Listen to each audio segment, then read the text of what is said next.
Well, good morning to you all, and a very good morning.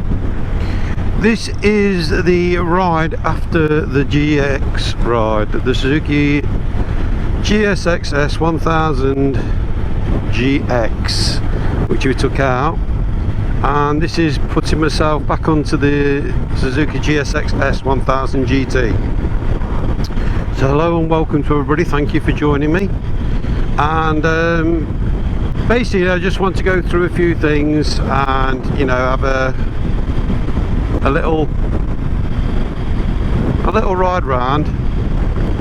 She's just back fresh from a service. There'll be a video about that, and just what my thoughts are compared to the two. The video, you should have already seen that possibly last week about the GX. So this is my opinions on the two together. Obviously I can do that, and we'll see where we go. So my first impression jumping back onto the GT is I seem to have more room here, and what that will be is the handlebars are further out, so I feel like, you know, there's more space, and I feel like the bars are possibly closer in, so they're more in that way. Okay. The second thing is the mirrors. These mirrors are really good where they're situated here. I know they're a long way out when you want to adjust them, it's a bit of a lean and everything, but if you get them right before you set off, then you shouldn't have any problems. Okay, that's the second thing. Third thing, I know for a fact these mirrors don't vibrate. On the GX they vibrate at 60 miles an hour, and that was very annoying, to the point you couldn't really see behind you. So engine and gearbox are pretty much equal. However, I have read up, and the GX is about 4 brake horsepower more than the GT, and slightly up on torque. Now I will be honest with you, I didn't think that would matter. However, I did notice it. I'm pretty sure the bike's going to be slightly heavier. Not 100% sure because I haven't looked at the weights, but it did seem a little bit more perky, which surprised me.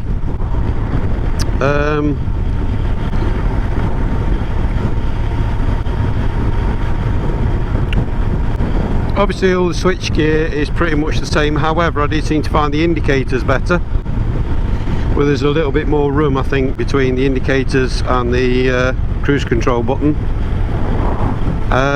Yeah, maybe, don't know. Okay, next thing, suspension.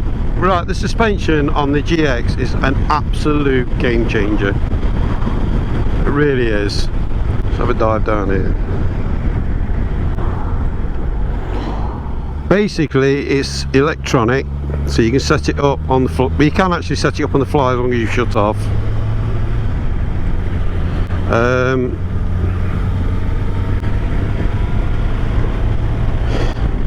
I tried it in soft, I tried it in medium, I tried it in hard.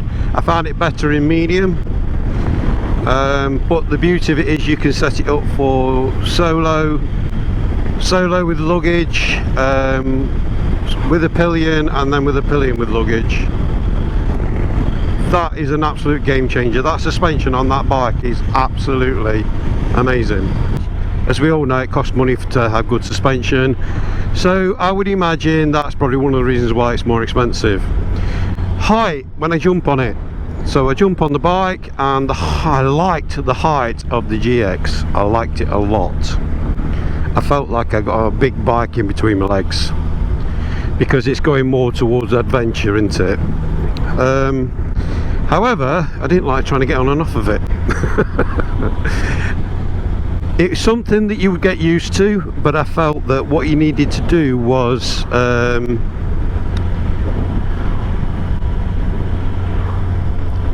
stand on the peg and then hook your leg over. Okay, So that would be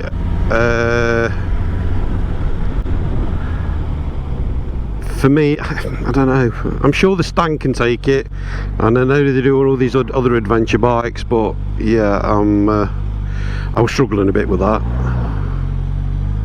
if I'm honest. However, that is something I would get used to.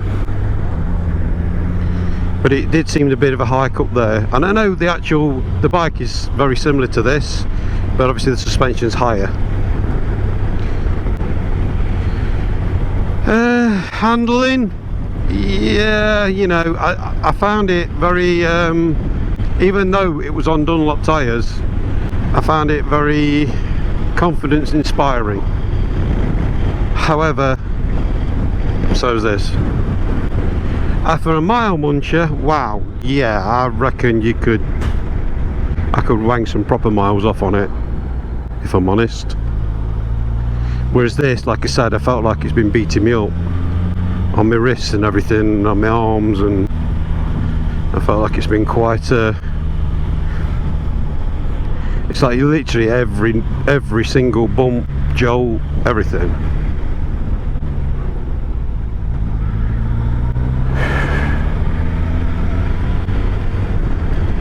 I know they don't realise what they're doing, but when the wheels start rolling again, you just think they're coming out.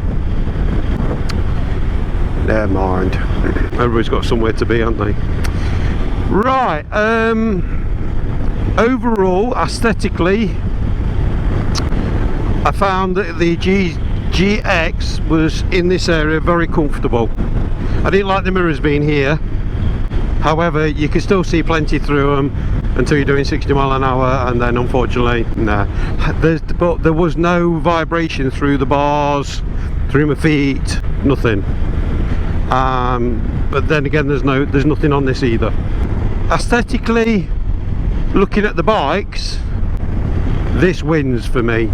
This wins 100%. I just love the look of the GT, and the GX, the one I took out, the black one, if I was going to have one, it'd have to be a black one,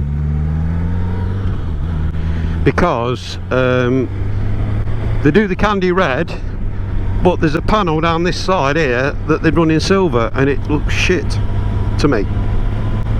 They do the candy blue, and again there's a panel down here in silver, and it looks shit. I know they've got to try and diversify, shall we say. So yeah, if I was gonna, they do a candy blue, candy red, they do a matte green, and again that silver bit looks pants, and then they do black. And I will be honest with you, it doesn't offend me so much on the black. So if it was something that I was going to look at, that's where I'd have to go, I think. The only issue I've got is hot start rattles come back. And I've been talking to Terry and the team at Two Wheels. Terry's one of the mechanic, he's been there for a long time. And chatting with him, Two Wheel Centre had a 22 plate, one of the first GTs that it was the first GT they sold, and it went to a motorcycle school, and it developed the hot start rattle right from early on. And Two Wheel Centre looked into it and did a proper investigation, and then proceeded to do absolutely everything to that bike. They changed the cams, so not the cams, they changed the cam sprockets, they changed the cam chain, they changed the cam tensioner, they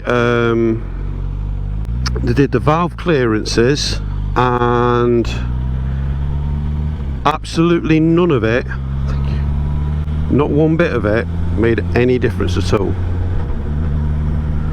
it still rattles. It's still got the hot start rattle. The bike's done nearly 20,000 miles now because it gets used, and they've turned round and there's nothing else that they can possibly do to it to try and eradicate it. However, at 20,000 miles there's no issues. The bike's not created any problems, it's not come up with anything. So, you know, I don't know what to say about it. I don't like it, I will be honest, and there's been no reports of it happening on the GX. So there's a thing to start with. There's no GXs that come in with it, and the one I took out, I did quite a few hot start rattles on it.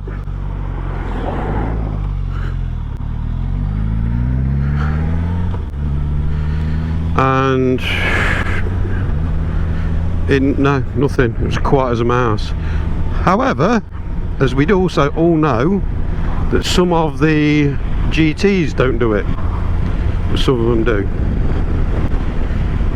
Now I'd like your comments on this, because I'm actually starting to wonder, although the sound sounds like it's coming from the right hand side of the engine, which is the cam chain side, could it possibly be something to do with the clutch? Because I've noticed that when it's rattling, if you pull the clutch in, put it in gear, as soon as you start to move, the rattle disappears. So I'm wondering if it might be something to do with that. Now I've had the valve clearances done, I've tried it with semi-synthetic oil, I've tried it with fully synthetic oil, and nothing's changed.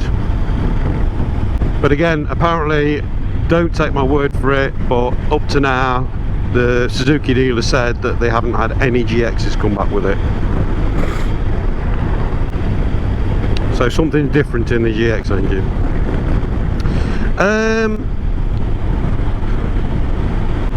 Would I buy a GX? Yes, I would. It was that awe-inspiring. I was so impressed with it. But I'd only buy it if I hadn't got one of these. So if you haven't seen the video, I'll put a link up. If you're interested in the GX, then it might be good for a video for you to watch. Certainly if you're thinking of buying the BMW XR, because I did a review on that and was absolutely glowing about its suspension, because that had electronic suspension on it. Because what they do is apparently they monitor everything that's happening. So the suspension's doing so many decisions a second, monitoring what's going off, and you could tell the difference between the two. So I would 100% recommend, if you're thinking of something in the BMW class, you need to go and take out the GX. This, on the other hand, feels more the sporty side of things. The GX is more the touring side of things. So if you're going to your big continental tours and everything, that GX would be a fabulous machine to do it on. Also, my legs are tucked up more on this, a lot more, and I found it to be more comfortable on the GX. Lots of fours for the GX, couple of against. One of them, you know, the mirrors at 60 is not good.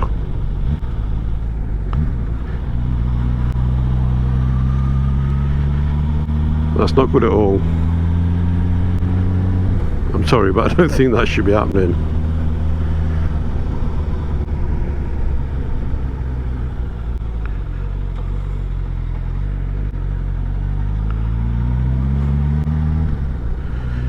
And I struggle to get my leg over it, which is down to an age related thing, I think. So that's about the only negatives I can say about it. And that, unless you have the black one, I just don't like that silver panel on it.